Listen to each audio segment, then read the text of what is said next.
দর্শক স্বাগত জানাচ্ছি আরআইসিএল স্টিল জনতন্ত্র গণতন্ত্রে। আজকে পুরো অনুষ্ঠান জুড়ে আপনাদের সঙ্গে রয়েছে আমি মারুফা রহমান এবং পুরো অনুষ্ঠান জুড়ে আজকে আমরা আলোচনার বিষয়বস্তু যা ঠিক করেছি সেটি হলো ডিসেম্বর না এপ্রিল নির্বাচনের কোনটা সুবিধাজনক সময়।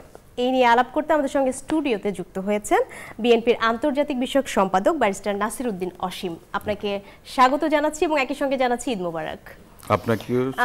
আমরা যেহেতু আলোচনার বিষয় ঠিক করেছি ডিসেম্বর নাকি এপ্রিল, অর্থাৎ নির্বাচন নিয়েই হয়তো আমরা পুরাটা অনুষ্ঠান জুড়ে আমরা আলাপ করব। সেক্ষেত্রে আপনার কাছে আমার প্রথম প্রশ্ন, নির্বাচনের সময়সীমা নিয়েই তো আসলে দ্বন্দ্বটা এখন চলছে প্রধান উপদেষ্টার ঘোষণা দেওয়ার পর থেকে। তো আপনার কাছে আমার প্রথম প্রশ্ন এই যে প্রধান উপদেষ্টার ঘোষণায় নির্বাচনের যে সময়সীমা সেটা নিয়ে আসলে বিএনপির না কেন? বিএনপির না তো এখনো কোনো কিছু বিএনপি মন্তব্য করেননি। বিএনপি যেটা প্রকাশ করেছেন হতাশা প্রকাশ করেছেন। বিএনপি অফিসিয়ালি যেটা করেছেন সেটা স্থায়ী কমিটির বৈঠকে একটা সিদ্ধান্ত হয়েছে, সেখানে একটা প্রতিক্রিয়া ব্যক্ত করেছেন বিএনপির পক্ষ থেকে। বাকিটুকু যেটা বলা হয়েছে যে যেহেতু আপনার পবিত্র ঈদ উল আজহা, সবাই আপনার ঈদ উদযাপন করবেন, দেশবাসী সবাই ঈদ উদযাপন করবেন, সঙ্গত কারণেই আপনার রাজনৈতিকভাবে বিএনপি এককভাবে সিদ্ধান্ত দেওয়ার আগে বিএনপির পক্ষ থেকে সেদিন স্থায়ী কমিটির বৈঠকের যে সিদ্ধান্তটা সেখানে বলা হয়েছিল যে শরিক দল যারা ছিলেন যুগপৎ আন্দোলনে, গণতান্ত্রিক আন্দোলনে, ফেসিস্টের বিরুদ্ধে আন্দোলনে যারা ছিলেন, রাজপথের গণতন্ত্রকামী রাজনৈতিক দল, তাদের সঙ্গে কথা বলে বিএনপি সিদ্ধান্ত নেবে। বিএনপির আগামীতে করণীয় নির্ধারণ সেটা আপনার ঠিক করবেন। বিএনপির না যেটা সেটা হচ্ছে যে কেন আমরা হতাশা কিংবা বিস্মিত হয়েছেন, হতবাক হয়েছে বিএনপি, আমি নিজেও হয়েছি, বাংলাদেশের জনগণ অনেকটা আহত হয়েছেন।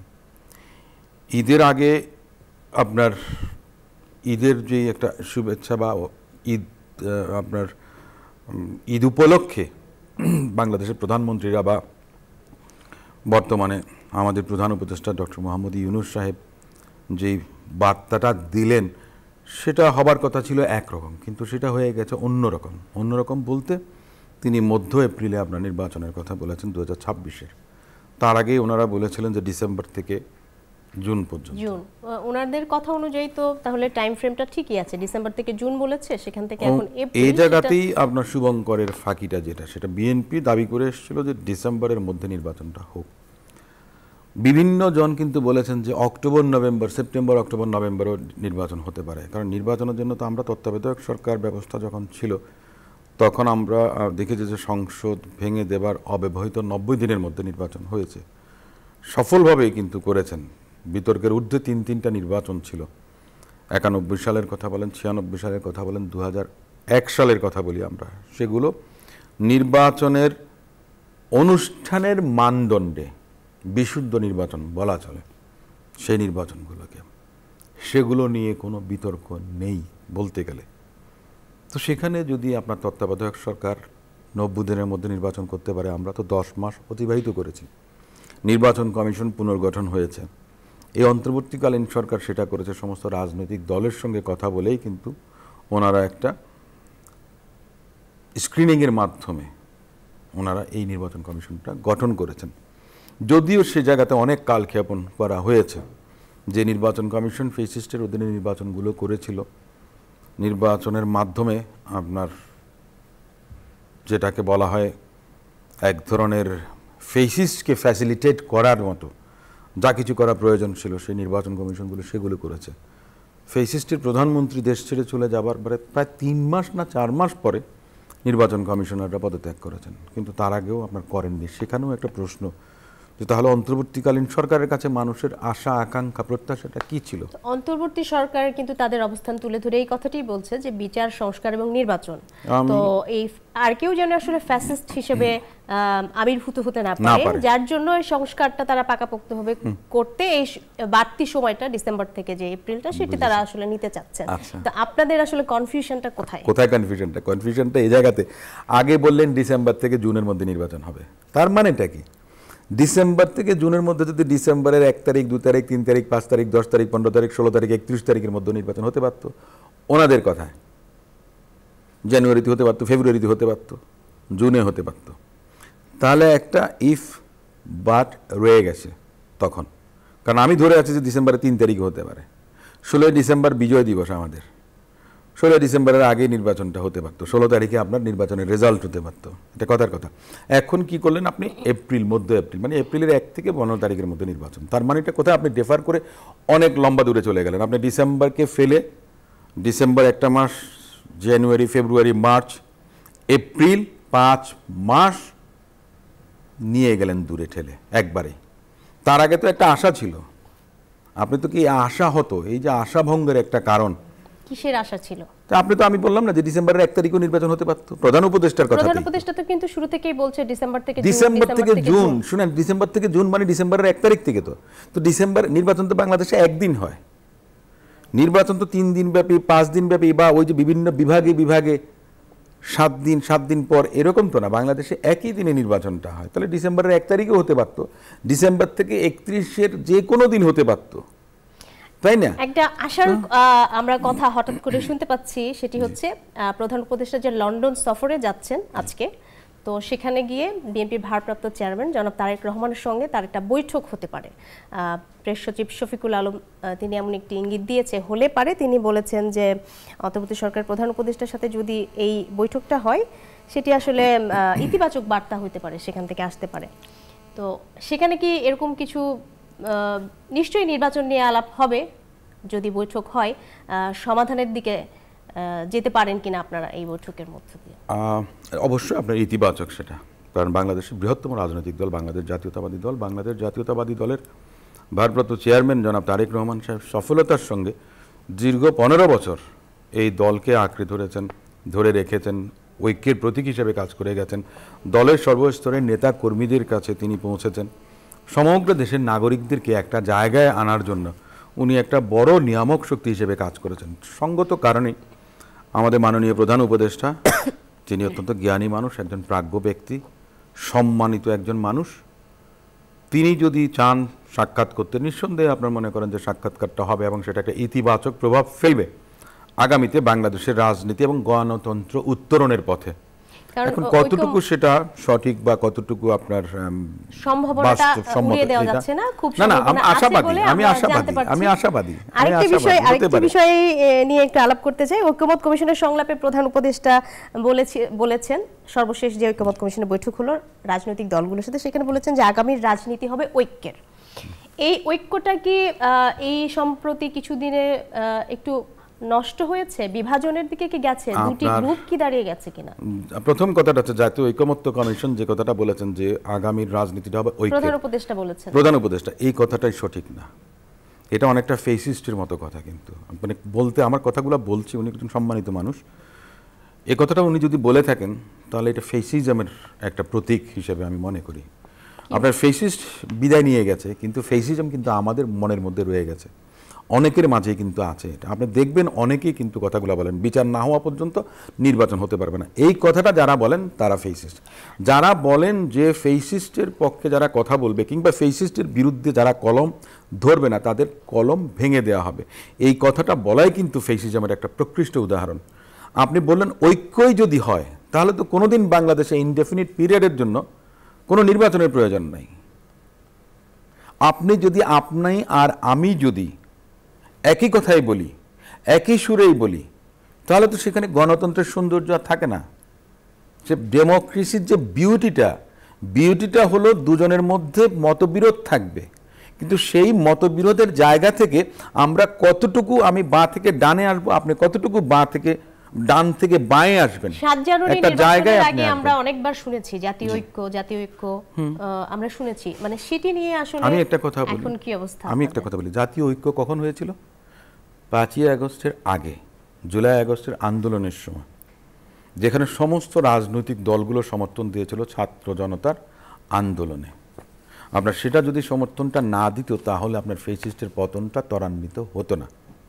সেই ঐকমত্যের মধ্যে বাংলাদেশের সেনাবাহিনীরও একটা বড় অবদান আছে। তারা যদি আপনার ঘুরে দাঁড়াতো বা ফেসিস্টের পক্ষে যদি কামান বন্দুক তাক করতো, তাহলে হাজার হাজার মানুষ শহীদ হতো, নিহত হতো, হয়তোবা আপনার ফেসিস্টরা পরাভূত হতো না। তাহলে তারাও কিন্তু সেই জাতীয় বৃহত্তর ঐক্যের অংশীদার। ঐক্য প্রতিষ্ঠিত হয়েছিল ডক্টর মোহাম্মদ ইউনূসকে প্রধান উপদেষ্টা করা হবে, ঐক্যের মধ্য দিয়ে কিন্তু, জাতীয় ঐকমত্যের মধ্য দিয়েই কিন্তু অন্তর্বর্তীকালীন উপদেষ্টা যারা আছেন তারা এই পরিষদটা গঠন করেছেন, কিন্তু সেই ডেভিয়েশনটা অনেক হয়ে গেছে। আপনি দেখেন যে আমরা তো অন্তর্বর্তীকালীন সরকার যেটা, আর দ্বিদলীয় নিরপেক্ষ তত্ত্বাবধায়ক সরকার যেটা ত্রয়োদশ সংশোধনীর মাধ্যমে আমাদের সংবিধানে সন্নিবেশিত হয়েছিল, সেটার মধ্যে এক ধরনের আপনার কি বলে সিমিলারিটিস আছে।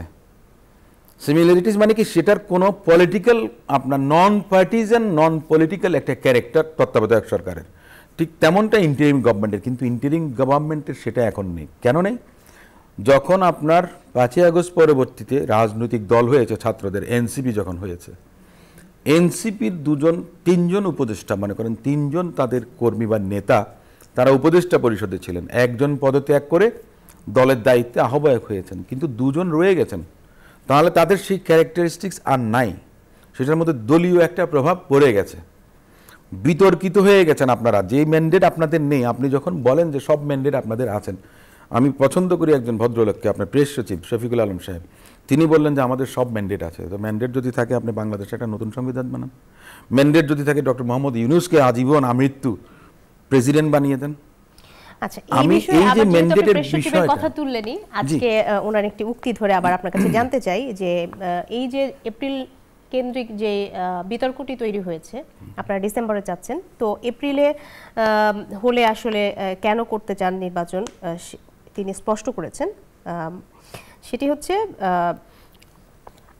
মাননীয় প্রধান উপদেষ্টা প্রেস সচিব, তিনি বলেছেন যে এপ্রিল মাসের প্রথমার্ধে নির্বাচন আয়োজনের পেছনে বাস্তবিক কারণ রয়েছে, এবং তিনি বলেছেন যে কোন কোন রাজনৈতিক দল আবহাওয়াকে অজুহাত হিসেবে তুলে ধরলেও আবহাওয়াবিদদের সঙ্গে পরামর্শ করেই এপ্রিলের সময় নির্ধারণ করা হয়েছে। আর এপ্রিলের প্রথম 10 দিন গরম তুলনামূলকভাবে সহনীয় থাকে এবং হিট ওয়েভ বা কালবৈশাখীর তেমন ঝুঁকি থাকে না। তো এই আবহাওয়াবিদদের কে উদ্ধৃতি করে তিনি যে কথাটি বললেন, এই বিষয়টিকে আপনি কিভাবে দেখছেন? দেখেন, উনি তো মেটেরিওলজিক্যাল ডিপার্টমেন্টের উদ্ধৃতি দিয়েছেন। আমি কিছুদিন তো লন্ডনে লেখাপড়া করেছিলাম, তো সেখানে দেখেন ওখানে আপনি বলতো যে নারীর মন আর লন্ডন ওয়েদার একরকম থাকে না, ওটা কখনো প্রেডিক্টেবল না। আমাদের বাংলাদেশ কেন, সব জায়গাতেই আপনার আবার যদি গ্লোবাল ওয়ার্মিং যেটা, উনি বোধহয় ওটাকে কনসিডারেশনে নেননি। শীত কতদিন কত আগে থাকার কথা, কতদিন থাকার কথা, এটা কিন্তু চেঞ্জ হয়ে গেছে। ঋতু বৈচিত্র্য এত বেশি আপনার পরিবর্তনশীল। উনি যে এই উদাহরণটা দিলেন, এটা আপনার খোঁড়া একটা যুক্তি, গোড়া একটা যুক্তি না। আপনার একটা জিনিস দেখেন, আমাদের দেশে রোজার পরবর্তীতে, ইভেন দ্য রোজার মধ্যে কিন্তু ক্যাম্পেইন শুরু করতে হবে।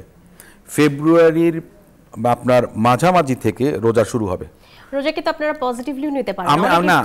আমি আপনাকে বলি, না না না, ইফতার পার্টি আপনি বলছেন কেন? আপনি যে ক্যাম্পেইন করবেন, আপনি এই দেশের ধর্মপ্রাণ মুসলমান, 85 থেকে 90% মানুষ মুসলমান, তারা কি তারাবি পড়বে, ইফতার করবে, নাকি আপনার রোজা রেখে ক্যাম্পেইন করবে রোদে ঘামে ভিজে? এই বিষয়ে আমরা আরো বিস্তারিত আমরা আপনার কাছ থেকে জানবো। নিশ্চয়ই আপনাদের অনেক যুক্তি রয়েছে, তবে তার আগে একটি বিরতি নিতে চাই। দর্শক, RICL স্টিল জনতন্ত্র গণতন্ত্র, একটি বিরতি নিচ্ছি, সঙ্গেই থাকুন। দর্শক, বিরতির পরে আবারও স্বাগত জানাচ্ছি RICL স্টিল জনতন্ত্র গণতন্ত্রে।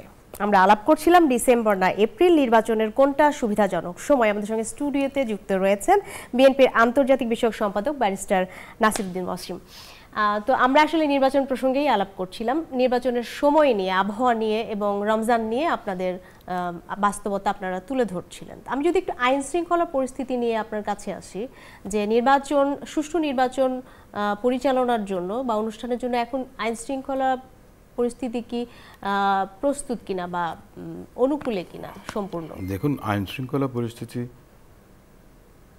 প্রস্তুত করার দায়িত্ব সরকারের। নির্বাচনের যখন শিডিউল ডিক্লেয়ার হবে, তখন কিন্তু সেটা আপনার নির্বাচন কমিশনের অধীনে চলে যাবে। আইন শৃঙ্খলা রক্ষাকারী বাহিনী যারা আছেন তারা। এই মুহূর্তে দেখুন, 5ই আগস্ট পরবর্তীতে যে পুলিশের যে মনোবল ভেঙে গেছিল বা একটা অচল অবস্থা তৈরি হয়েছিল, সেই অবস্থাটা কিন্তু কিছুটা হলেও কাটিয়ে উঠেছে বাংলাদেশ পুলিশ বাহিনী।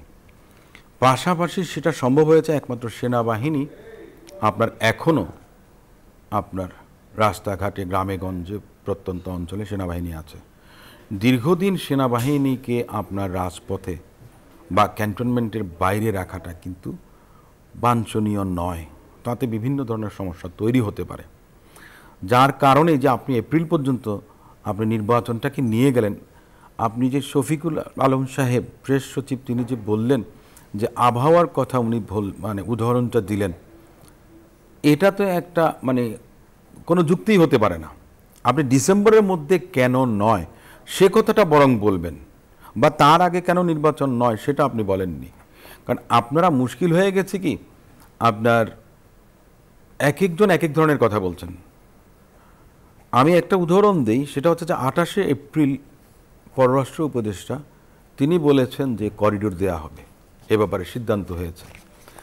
প্রেস সচিব উনি বলেছেন 3রা মেতে তিনি বললেন যে জাতিসংঘ এবং বাংলাদেশ সরকার কাজ করছে মানবিক করিডোর নিয়ে। আমাদের প্রধান উপদেষ্টা মহোদয় বলেছেন 6ই জুন যে করিডোর নিয়ে কোনো কথা হয়নি। তাহলে আমি কোনটা ধরে নেব সঠিক? আজকে যে শফিক ভাই যেটা বললেন যে আবহাওয়াবিদদের সঙ্গে কথা বলে আপনার বাংলাদেশের নির্বাচন, বাংলাদেশের রাজনীতিবিদরা কি তাহলে কি আপনার রামশ্যাম যদুমধু? আপনি তো রাজনৈতিক দলের সঙ্গে কথা বলবেন নির্বাচন কবে দেবেন না দেবেন। আপনি বাংলাদেশের আবহাওয়াবিদের সঙ্গে কথা বলে আপনি এটা কোন ধরনের আপনার উনি এই কথাটা বললেন, এই প্রশ্নের অবতারণা করলেন। উনি যত সব উদ্ভট মানে আপনার মন্তব্য বক্তব্যের অবতারণা করেন, আমার নিজের কাছে খুব এই লাগে। আমাদের যেই জিনিসটা দেখেন, এপ্রিল মে আপনার এক্সাম টাইম, যে সময় ছাত্রছাত্রীরা এবং টিচাররা একাডেমিক ইস্যুজ নিয়ে ইনভলভ থাকেন, প্যারেন্টসরা গার্ডিয়ানরা যারা থাকেন তারা তাদের ছেলে মেয়েদের নির্বিঘ্নে তারা যেন লেখাপড়া করতে পারে, রিভিশন দিতে পারে, সেজন্য তারা ব্যস্ত থাকেন, যত্ন আত্মীয় আদর একটু বেশি করেন। সেক্ষেত্রে যদি এমন হয় যে বিচার সংস্কার এবং নির্বাচন এই সংস্কারে আরেকটু সময় লাগে, আপনারা কি ফেব্রুয়ারিতে সময় দিতে চান? আমি একটা কথা বলি, রিজনেবল একটা টাইম হতে তো কোনো সমস্যা নেই। তো আমি আপনাকে ফেব্রুয়ারিতে আমি বলি, অথবা এত সময়ও লাগে না, কিন্তু আমি মনে করেন, আমি ব্যক্তিগতভাবে মনে করি মিড ফেব্রুয়ারির মধ্যে নির্বাচন সর্বোচ্চ যেতে পারে। মিড ফেব্রুয়ারি মানে কি, রোজার আগেই, তখনও শীতের একটা আমেজ থাকে। মূলত শীতের মৌসুমটাই কিন্তু নির্বাচনের মৌসুম। সে সময় ওয়েদার অনেক প্লেজেন্ট থাকে, মোটামুটি ঠান্ডা থাকে। আপনি কালবৈশাখীর মধ্যে আপনি এই করবেন, আপনার তো এই যে মার্চ এপ্রিলেই তো আপনার কালবৈশাখী শুরু হয়, সে সময় কি আপনার নির্বাচনে ক্যাম্পেইন করবে? ইভেন দ্যাট ইলেকশনের সময় যদি দুর্যোগপূর্ণ আবহাওয়া থাকে তাহলে ভোটার টার্ন আউট কম হবে। বাংলাদেশের মানুষ 3টা নির্বাচন আপনার ভোট দিতে পারেনি, মানুষ অধীর আগ্রহে অপেক্ষা করছে। এবং এই অন্তর্বর্তীকালীন সরকারের কাছে মানুষের সবচেয়ে বেশি প্রত্যাশাটা বেশি কেন? ডক্টর মোহাম্মদ ইউনূস সাহেব এই সরকারের প্রধান হিসেবে নেতৃত্ব দিচ্ছেন, ওনার কাছে আমাদের সবচেয়ে বেশি প্রত্যাশা।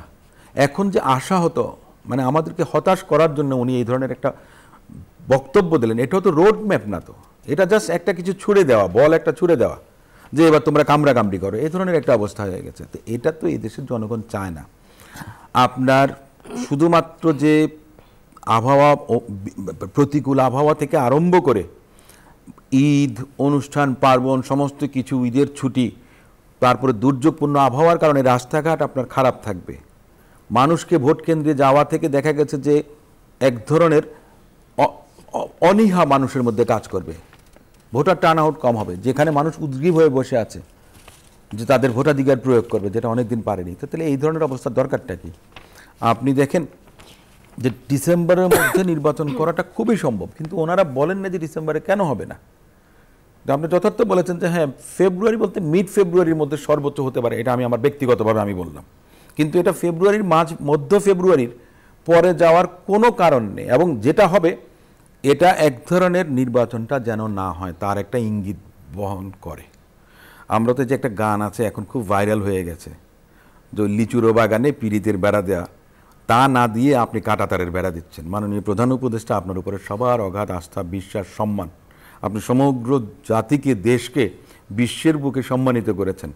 আপনি দায়িত্ব পেয়েছেন এই দেশকে নেতৃত্ব দেওয়ার জন্য, আপনি এই দেশকে গণতন্ত্রের পথে ফেরানোর জন্যে আপনি প্রয়োজনে লিচুর বাগানের বেড়াটা পার হয়ে আমাদের কাছে আসেন। এই দেশের জনগণ আপনাকে অন্তরে জায়গা দেবে, কিন্তু কাঁটাতারের বেড়াটা দেবেন না।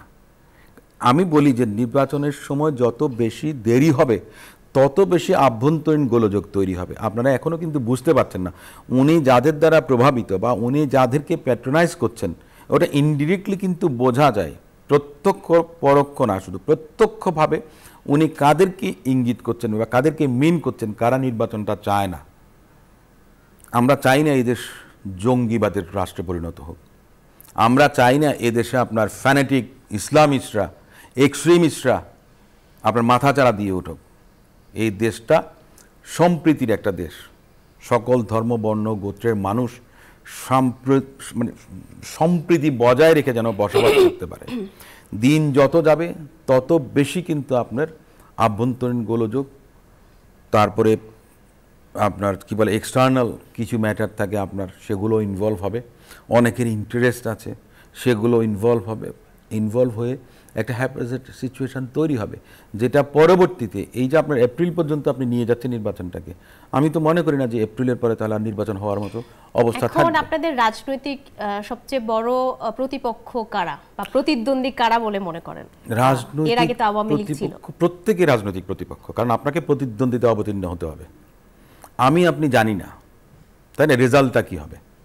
এই রেজাল্টটা আপনার কে কার প্রতিপক্ষ সেটা আপনার বিচারের ভার কিন্তু জনগণের উপর। জনগণই কিন্তু সিদ্ধান্ত নেবে যে কার প্রতিপক্ষ, কাকে জনগণ দেশ সেবার জন্য সুযোগ দেবে বা কাকে বেছে নেবে, কাকে দেবে না, সেটা জনগণের সিদ্ধান্ত। সে কারণে আমি প্রতিপক্ষ কেউ না, আমরা সবাই দেশের মানুষ, আমরা বাংলাদেশের নাগরিক, আমরা সবাই এক পক্ষ। আমার দলের নেতা জনাব তারেক রহমান সাহেব বলেছেন যে সবার আগে বাংলাদেশ। সো এখানে কোনো প্রতিপক্ষ বলে কোনো কিছু নেই। এখানে আমার একটা প্রশ্ন আছে, আপনি বিএনপির আন্তর্জাতিক বিষয়ক সম্পাদক, সম্প্রতি একটা গুঞ্জন খুব আছে বাজারে যে ভারতের সঙ্গে আপনাদের একটা আলাপ আলোচনা হয়েছে নির্বাচন কেন্দ্রিক বা আগামীর রাজনীতি কেন্দ্রিক, বা একটা সেটেলমেন্টে আপনারা গেছেন, ইনফ্যাক্ট সেনাবাহিনীর সাথেও আপনাদের একটা আলাপ হয়েছে। আমি একটা কথা বলি, এরকম একটা গুঞ্জন আছে বাজারে, এটা নিয়ে আসলে এটার প্রথম কথা হচ্ছে যে আমি এটার সত্যতা জানি না, প্রথম কথা হচ্ছে এটা। দ্বিতীয় কথাটা হচ্ছে ভারতের সঙ্গে নির্বাচন নিয়ে কি কথা হবে এটা অন্তত আমার দল করবে না, বা আমার দলের পক্ষ থেকে এটা করেছে এটা আমি বিশ্বাস করি না। তাদের কেউ যদি কথা বলতে চান নিঃসন্দেহে তারা কথা বলতে পারেন, ভারত তো বৃহত্তম প্রতিবেশী রাষ্ট্র। সে আপনাদের প্রতিদ্বন্দ্বীরা যদি এরকম প্রশ্ন তুলে থাকে সেক্ষেত্রে আপনাদের উত্তরটা কি হবে তাদের জন্য? না, এইটা তো আমার দলের প্রতিষ্ঠাতা জিয়াউর রহমান সাহেব তো বলেছিলেন যে বিদেশে আমাদের বন্ধু থাকবে, প্রভু না। আমার দলের নেত্রীও বলেছেন। সেক্ষেত্রে কি ভারত আপনাদের বন্ধু? না, সবাই বন্ধু, সমগ্র বিশ্বের সবাই বন্ধু, কিন্তু কথাটা হচ্ছে যে ভারতের জনগণ বন্ধু হতে পারে। ভারত রাষ্ট্র নিয়ে বক্তব্য আছে, কারণ বিগত 15 বছর ভারতের ভূমিকা এদেশের জনগণ দেখেছে। ভারতের কারণে এদেশে একটা সরকার ফেসিস্টের ভূমিকা অবতীর্ণ হয়েছে, অতএব সেটাকেও আমাকে মনে রাখতে হবে। এই বিষয়টাকে ভুলে গেলে চলবে না, কারণ আপনার কোন বন্ধু কী ধরনের আপনার আচরণ করবেন সেটা তাদের সেই শিষ্টতা ভব্যতার মধ্য থেকেই কিন্তু করতে হবে। তারা যদি সেটা বজায় রাখতে না পারেন তাহলে ওই রকম বন্ধুর প্রয়োজন নেই। আগামীতে যেন আর কোনো দল ফ্যাসিস্ট না হয়ে উঠতে পারে, যেটি আমরা বিগত সময়ে দেখেছি। সেক্ষেত্রে সংবিধানে কোন ধারা যুক্ত করা উচিত বলে আপনারা মনে করেন, বা আপনাদের ম্যান্ডেটে কি থাকছে? আমাদের ম্যান্ডেটে তো আপনার 31 দফা, রাষ্ট্র সংস্কারের যে 31 দফা, যেটা সংস্কারের কথা আজকে যারা বলছেন তাদের মধ্যে এক ধরনের একটা দুর্বিসন্ধি কাজ করছে যে সংস্কার না হওয়া পর্যন্ত কোনো নির্বাচন হবে না। এটা কিন্তু ঠিক না, এটাই কিন্তু ফেসিজমের একটা ইকোয়িং আমরা শুনতে পাচ্ছি, প্রতিধ্বনি শুনতে পাচ্ছি। আপনি তো আরেকজনের পথকে উপেক্ষা করতে পারবেন না, কারো কণ্ঠরোধ করতে পারবেন না। আমার বলার আছে আমি বলবো, আপনার বলার আছে আপনি বলবেন, আমি আপনাকে চাপিয়ে দিতে পারবো না। আমাদের নেত্রী 2016 সালে রূপকল্প 2030 যখন দিয়েছিল তখন কিন্তু সেখানে ওই 31 দফা, এখন যেটা রাষ্ট্র সংস্কারের 31 দফা, সেই 2016 সালের পরে 2022 সালে আমার দলের ভারপ্রাপ্ত চেয়ারপারসন জনাব তারেক রহমান সাহেব 27 দফা দিয়েছেন। পরবর্তীকালে সেখানে আরও সংযোজন হয়েছে। গণতান্ত্রিক অভিযাত্রায় যে সমস্ত রাজনৈতিক দলগুলো যুগপৎ আন্দোলনের সঙ্গে ছিলেন তাদের সঙ্গে কথা বলে 31 দফা করা হয়েছে। সেখানে দেখবেন এই যে এখন পর্যন্ত যত সংস্কারের দফা আছে 600 কতগুলো, যারা বলছেন জাতীয় ঐকমত্য কমিশনের মধ্যে পড়েছে আপনার জমা, এই প্রত্যেকটাই কিন্তু 31 দফা কাভার করে। সেখানে দুবারের বেশি পরপর প্রধানমন্ত্রী হতে পারবে না। প্রধানমন্ত্রী রাষ্ট্রপতির ক্ষমতার ভারসাম্য, আপনার সামাজিক কর্মকাণ্ডের কথা বলেন, মেডিকেল হেলথের কথা বলেন, সেপারেট সুপ্রিম জুডিশিয়াল কাউন্সিলের কথা বলেন, আপনি বিচার বিভাগের সংস্কারের কথা বলেন, প্রত্যেকটা বিষয় সেখানে কিন্তু আছে। সো ফেসিস্ট হওয়ার সুযোগটা থাকবে না। আর দ্বিতীয় আরেকটা কথা হচ্ছে কি, দেখেন মানুষ তো থেকে শেখে। আমি তো মনে করি যে ইতিহাস থেকে শিক্ষাটা নিতে হবে। জুলাই আগস্টের যে আন্দোলন সেটা একটা ল্যান্ডমার্ক, একটা উদাহরণ হিসেবে থাকবে। সেটাকে যদি আপনি মনে রাখতে পারেন তাহলে আগামীতে কেউ ফেসিস্ট হওয়ার চিন্তাও করবে না। তবে ভয়টা কোথায়? আমি ডক্টর ইউনূস স্যারের প্রতি শ্রদ্ধা রেখে একটা কথা বলতে চাই যে আপনি যাদের দ্বারা প্রভাবিত, জানি না কি আপনি আভ্যন্তরীণ কারো দ্বারা প্রভাবিত না বিদেশের কারো দ্বারা প্রভাবিত, এই যে যাদেরকে আপনি বলছেন আপনাকে তৈরি করেছে, আপনাকে বসিয়েছে, তাদেরকে এমন জায়গায় নেবেন না যে বাংলাদেশের জনগণ ছাত্র আন্দোলন কিংবা ছাত্রছাত্রীদের উপর থেকে আস্থা এবং বিশ্বাসটা উঠে যায়। এমন একটা অবস্থা কিন্তু এখন তৈরি হয়েছে। তাদের ডাকে 200 জন পর্যন্ত লোক হয় না, যেখানে 2 লাখ 5 লাখ 7 লাখ লোক হতো, এখন কিন্তু তা হয় না। নির্বাচন কমিশন ঘেরাও করতে গেছেন, শাহবাগে গেছেন, আমি জাদুঘরের সামনে দেখেছি 20 জন 30 জন 14 জন। এই দুর্দশা দেখার জন্য তো আমি আপনার অপেক্ষা করছি না। আমি তো চাই যে নতুন যে রাজনৈতিক ধারা তৈরি হয়েছে বা নতুন রাজনৈতিক দল ছাত্ররা করেছে, আমি তো চাই সেটা বিকশিত হোক। এই বাস্তবতার প্রেক্ষিতেও বেশ কিছু প্রশ্ন আছে, সেটি নিয়ে আরো বিস্তারিত আলাপ আপনার সঙ্গে আমি করতে চাই, তবে তার আগে একটি বিরতি নিচ্ছি। দর্শক, RICL জনতন্ত্র গণতন্ত্র এই পর্যায়ে আরো একটি বিরতি নিচ্ছি, সঙ্গেই থাকুন। দর্শক, বিরতির পরে আবারও স্বাগত জানাচ্ছি RICL স্টিল জনতন্ত্র গণতন্ত্রে। আমরা আলাপ করছিলাম ডিসেম্বর না এপ্রিল নির্বাচনের কোনটা সুবিধাজনক সময় এই প্রসঙ্গে।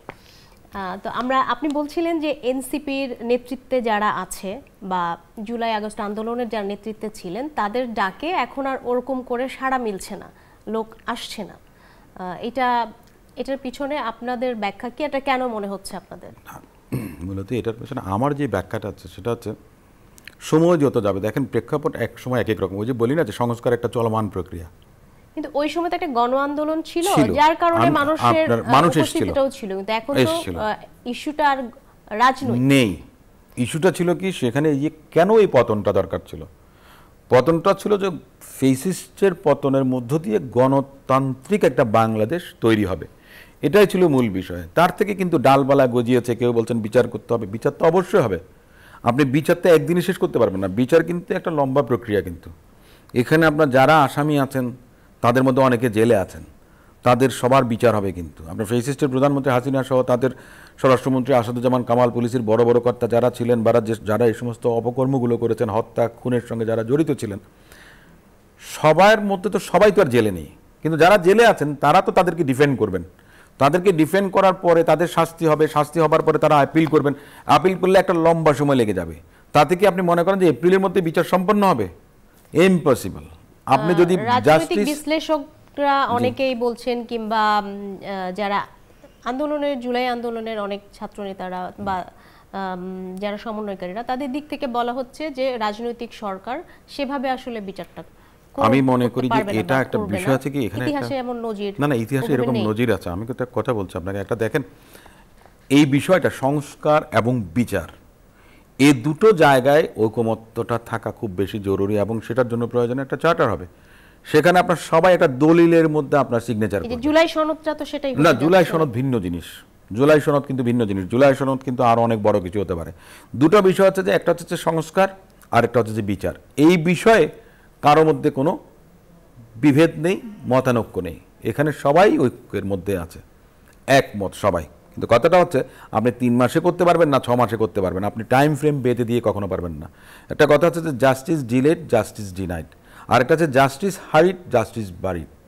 আপনি যদি তাড়াহুড়ো করতে চান তাহলে কিন্তু সেখানে প্রকৃত ন্যায় বিচারটা প্রতিষ্ঠিত হয় না। সবচেয়ে খারাপতম জঘন্যতম আসামিরও কিন্তু ন্যায় বিচার পাওয়ার অধিকার আছে। সে কারণে বলছি আপনি এটাকে কখনো বেঁধে ধরা বাঁধা নিয়ম দিয়ে এটা চলে না। আইন আইনের প্রক্রিয়ায় চলবে, তার গতিতে চলবে। বিএনপির পক্ষ থেকে কিন্তু সবার আগে বলা হয়েছে যে ট্রাইব্যুনালের সংখ্যা বাড়ানো হোক, প্রসিকিউশন টিমকে আরও স্ট্রং করা হোক, ইনভেস্টিগেটিং অথরিটি যারা আছেন তাদের আরও বেশি লোকবল দেওয়া হোক, যেন তাড়াতাড়ি আপনার ত্বরান্বিত হয় প্রক্রিয়াটা। এ ব্যাপারে বিএনপি সবসময় সোচ্চার ছিল। দ্বিতীয় যে বিষয়টা আছে, আপনি প্রশ্ন করেছিলেন যে কেন এখন সেই প্রেক্ষাপটটা নাই। আমি তো বললাম যে আরও কদিন যখন যাবে তখন তো আরও থাকবে না। এখনই যখন মনে করেন যে 200 জন হয় না, এটার কারণটা হচ্ছে কি, দেখেন আপনাদের মাধ্যমে কিন্তু আমরা জেনেছি। আমি কিন্তু অফিস আদালতে গিয়ে খুঁজে বের করি না যে কে কাকে নিয়োগ দিয়েছে, কোথায় কার থেকে টাকা পয়সা নিয়েছে। এটার তো প্রমাণ তারা নিজেরাই মনে করেন যেটা অ্যাডমিট করে নিয়েছেন। যেমন একজন ভদ্রলোক ডিসি পোস্টিংয়ের জন্য টাকা নিয়েছেন, কোথাও মনে করেন যে প্রশাসক নিয়োগ দেওয়া হয়েছে, কোথাও অমুক কর্পোরেশনের চেয়ারম্যান দেওয়া হয়েছে। এগুলি কিন্তু আমরা জানছি, জামায়াত তাদের বিরুদ্ধেও আছে। আমরা এই ধরনের কোনো পাইনি। বিএনপি কোথায় কাকে নিয়োগ দেবে? সমস্ত নিয়োগ তো আপনার উপদেষ্টা মণ্ডলীরাই করে থাকেন। এবং আপনার প্রত্যেকটা দেখেন, টেন্ডারবাজি এক জিনিস, দেখেন টেন্ডারবাজি এক জিনিস, টেন্ডারবাজি এক জিনিস, টেন্ডারবাজি তো কোথায় আপনি পাবেন? টেন্ডার যা কিছু পাচ্ছে আপনার মনে করেন যে সব কিন্তু এনসিপির নেতারা পাচ্ছেন। তারা তাদের যেহেতু লোক বল নাই, একটা কাজ যখন করবেন আপনি, আমাকে যদি আপনার এই হলটা রিনোভেট করতে দেওয়া হয়, আমার মনে করেন এক্সপার্টাইজ নাই, আমি এনসিপি, আমি কি করব? আমি নিব, পাওয়ার পরে কাকে দিব? ওই যে অন্য আরেকজন আছেন যার লোকবল আছেন, আমি তার কাছে দিয়ে দিব, একটা কমিশন নিয়ে দিয়ে দিব। শুধুমাত্র বিএনপিকে দোষ দিয়ে কোনো লাভ নাই। এটা একদম একটা মানে টুটো জগন্নাথ, মানে এটা একটা ঠুনকো যুক্তি। এটা আপনার এই না, সমস্ত কর্তৃত্ব তাদের হাতে, প্রত্যেকটা অফিসে, প্রত্যেকটা জায়গায় আপনার তাদের নেতাকর্মীরা আছেন। সেখানে জিজ্ঞেস করা হলে সাংবাদিকরা, আমরা তো কত দেখেছি যে কেন এসছেন, যে হ্যাঁ আমাদেরকে দেওয়া হয়েছে, আমরা দেখছি কাজকর্ম, আমরা সুপারভাইজ করছি। এই যে আপনার অ্যাবিউজ যেটা করা, দেখেন আওয়ামী লীগ যেটা 15 বছরে করতে পারেনি, শেখ হাসিনার পিয়ন 400 কোটি টাকা 15 বছরে বানাইছে। আর এখানে একজন মনে করেন যে এপিএস না কি যেন ব্যক্তিগত কর্মকর্তা 6-7 মাস 8 মাসে মনে করেন 400 কোটি টাকা বানিয়েছে। এই যে কথাটা আসছে, তাহলে 15 বছর আপনি যেতে দিলে কি হবে? বেশি তো লাগবে না, আর কিছুদিন তো যাওয়া লাগবে না, তখন তো আপনি লোক বলে পাবেন না। আমি এই কারণে বলেছিলাম ডক্টর মোহাম্মদ ইউনূস স্যার ছাত্র রাজনীতির যে একটা ঐতিহ্য গড়ে উঠেছিল 2024 জুলাই আগস্টে, এটাকে অঙ্কুরে বিনাশ করবেন না দয়া করে, এভাবে আপনার এদেরকে খারাপ করবেন না। তাহলে আমি যে আশাবাদটা ব্যক্ত করেছিলাম একটু আগে, যে এইটা একটা ল্যান্ডমার্ক, জুলাই আগস্টের অভ্যুত্থানটা একটা ল্যান্ডমার্ক হিসেবে কাজ করবে, যেটাতে আগামীতে কেউ ফেসিস্ট হবে না। কিন্তু আপনি সেই অস্ত্রটাকেই তো ভোতা বানিয়ে ফেলছেন, আপনি সেই অস্ত্রটাকেই তো আপনার আতুর ঘরে মেরে ফেলছেন। এই কাজটা অন্তত করাটা তো উচিত না। যার বয়স 20 বছর থেকে 27 বছর 28 বছর, সে যখন শিখবে, যখন এন্টারপ্রেনিয়র হিসেবে যখন ইন্টার্নশিপ করবে, আপনি তাকে দিয়ে দিয়েছেন সমস্ত রাষ্ট্রের দণ্ডমুণ্ডের কর্তা হিসেবে। তো সে শেখার আগেই যদি কেউ চুরিটা শিখে ফেলে, আগে ব্যবসা শিখতে হয়, তারপরে অন্য কিছু। কিন্তু ব্যবসার আগেই যদি আপনি কিভাবে টাকা বানাবেন এই যদি চিন্তা করেন, তাহলে আপনাদের নৈতিক অধপতন যেটা আমাদের সব সময় ছিল, যেটা এক একটা নতুন ধনিক শ্রেণী তৈরি হয়, আজকে তাদের বেশভূষা দেখেন, তাদের চলন দেখেন, তাদের জীবনযাত্রা দেখেন, তাদের মান দেখেন, সমস্ত কিছু একটা নেগেটিভ বার্তা দিচ্ছে সমাজে। এটার জন্য আমি শঙ্কিত। এ কারণে আমি খুব মন থেকে চাইছিলাম, যখন তাদের নতুন রাজনৈতিক দল হয়েছিল, সাধুবাদ জানিয়েছিলাম।